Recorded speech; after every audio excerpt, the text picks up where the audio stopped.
Hello there, Professor. First time to Pendleton? It's as close as you can get to Nye County without actually having to step foot in it. You're going to be familiar with our victim, Manuel Molinas. Drug dealer we just arrested for the murder of Jessica Marnier.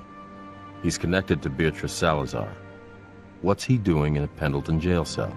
A few years back, feds decided they needed a facility to handle their more sensitive prisoner transfers in and out of the southwest United States. Someplace off the radar. Someplace like Pendleton. So they wrote a big check to the town council and upgraded their existing jailhouse in exchange for occasionally taking over the place. Our tax dollars at work. I thought this building looked a little too metropolitan for a town of 35. Isn't that officer one of ours? Yes, he is, but Sergeant Lip's been tapped before by the feds to coordinate this kind of transfer. Their plan was to quietly move Molinas out of our lockup and into this undisclosed location, then hold him here until he could be interviewed by a federal prosecutor and formally transferred into federal custody. Not a bad plan. I wonder what went wrong. Looks like everything.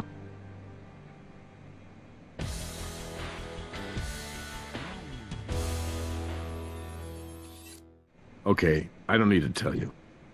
This is now priority number one. Molinas' transfer was on a need-to-know basis. The first I heard of it, the sheriff and the deputy director of the FBI had me on the speakerphone, screaming that somebody dropped the ball. So I got my ass out of there and secured the scene. Is Agent Huntby still missing? Yes. And based on his apparent effort to sabotage your handling of the DNA evidence in the Salazar case, the FBI strongly suspects he was a mole for Salazar, and now officially considers his disappearance UFAP.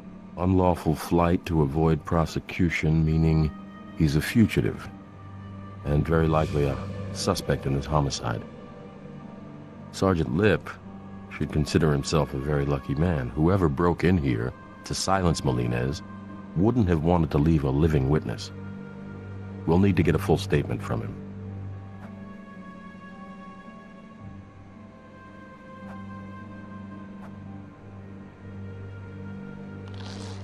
Looks like a small caliber automatic. A 22, maybe a 25. From what I've observed of the victim's wounds, this could be our murder weapon, but I'm letting myself get ahead of the evidence, aren't I?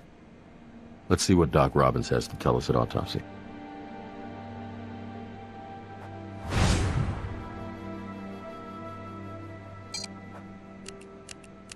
Yellow powder.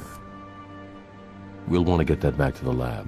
The cell was locked during the shooting.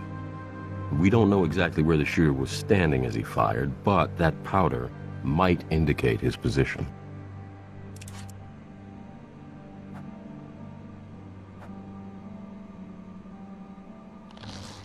This digital recorder stored all the footage from the security cameras in the station. The hard drive's been crushed.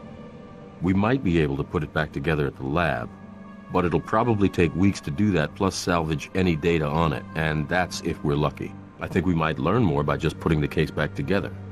Certainly be a better use of our time. Hey. Sergeant Lip, I'm Ray Langston. My partner and I are with the Las Vegas Crime Lab. Yeah, great. But please, call me Tim. This is just a spectacular screw-up. That's a pretty serious head wound you have there, Tim. Looks like you lost quite a bit of blood. You might want to get that looked at right away. You know, it must look a lot worse than it feels right now. Honestly, I feel okay. And if you don't mind, I'd like to stay here as long as you might need me. No, I didn't. Whatever it was, knocked me out in one hit. Mr. Molinas was here awaiting his interview and formal transfer into federal custody.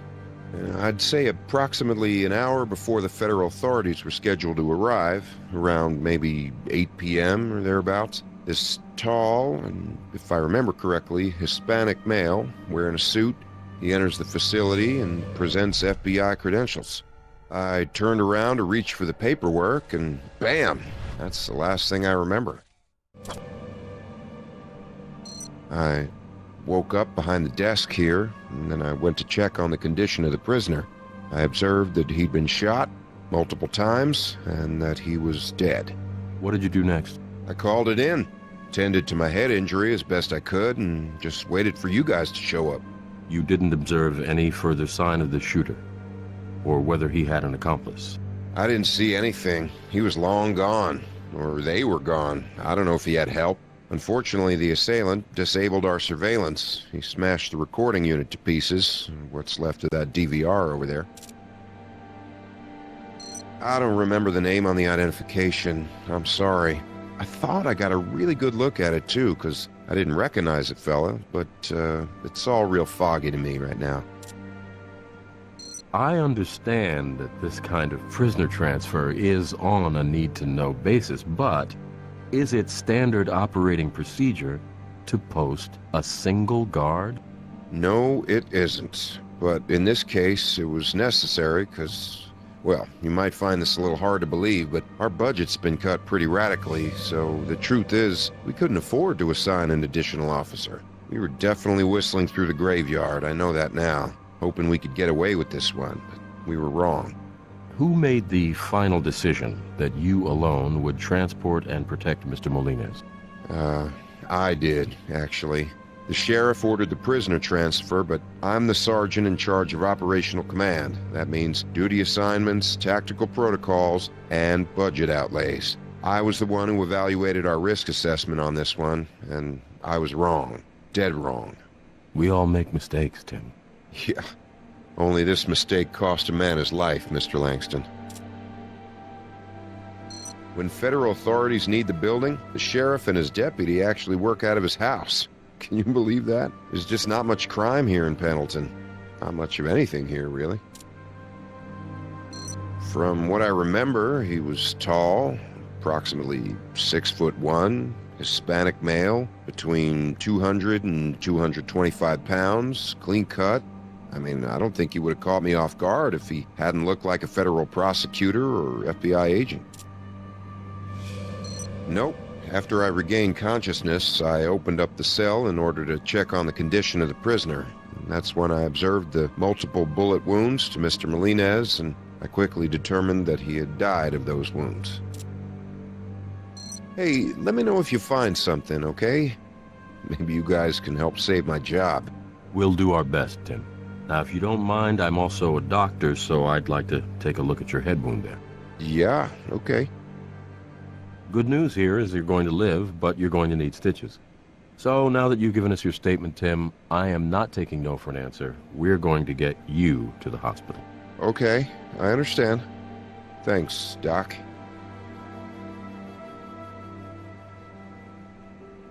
Well done. I believe we have enough evidence here to begin processing at the lab. It's your call.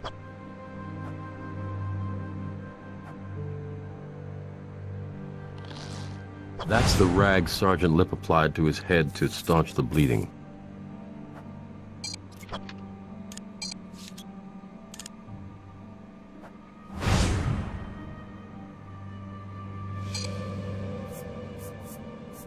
It's blood. Sergeant Lip may have been pistol whipped.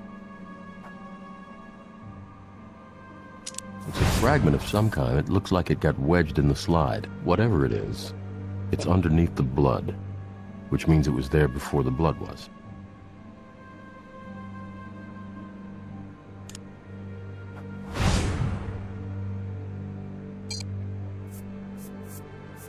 If he left it for us, I'm sure Sergeant Lip wouldn't mind if we processed a sample of his DNA. I'll call the coroner to pick up the body.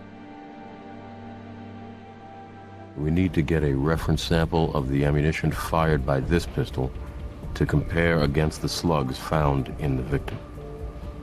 This pistol fires .22 caliber long rifle cartridges. Unfortunately, not a particularly unique type of ammunition. It's a favorite among amateur hunters as well as professional assassins.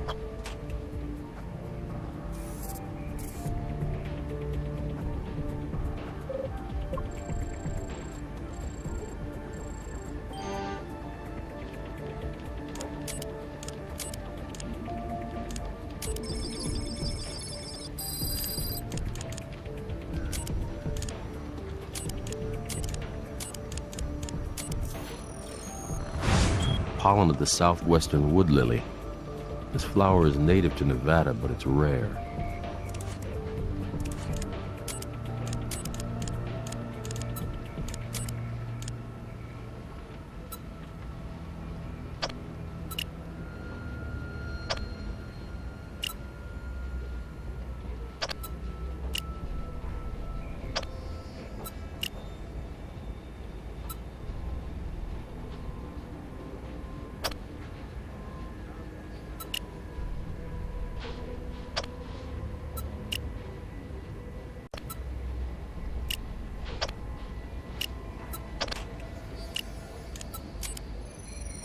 blood on the gun here is Sergeant Lip's, which means it was definitely used to strike him in the head.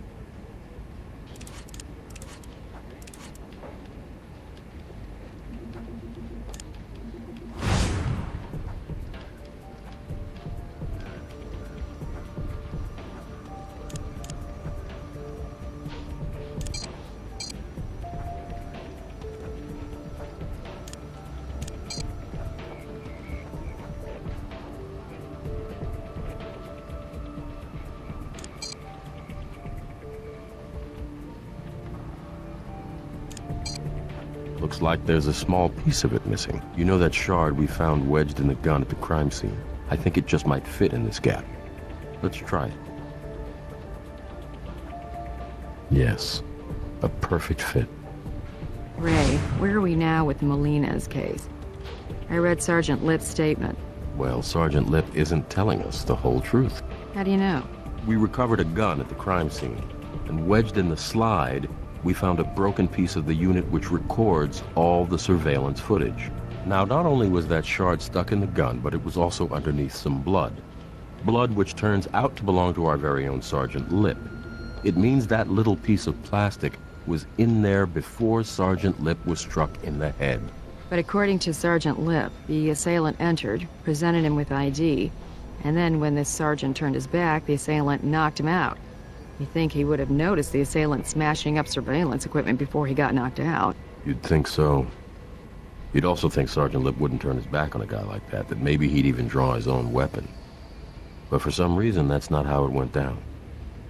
Hello there, it's Doc Robbins down in the morgue. I've finished the autopsy on Manuel Molina's.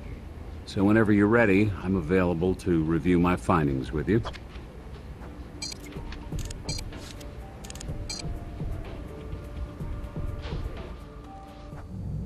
Nice to see you. How can I help?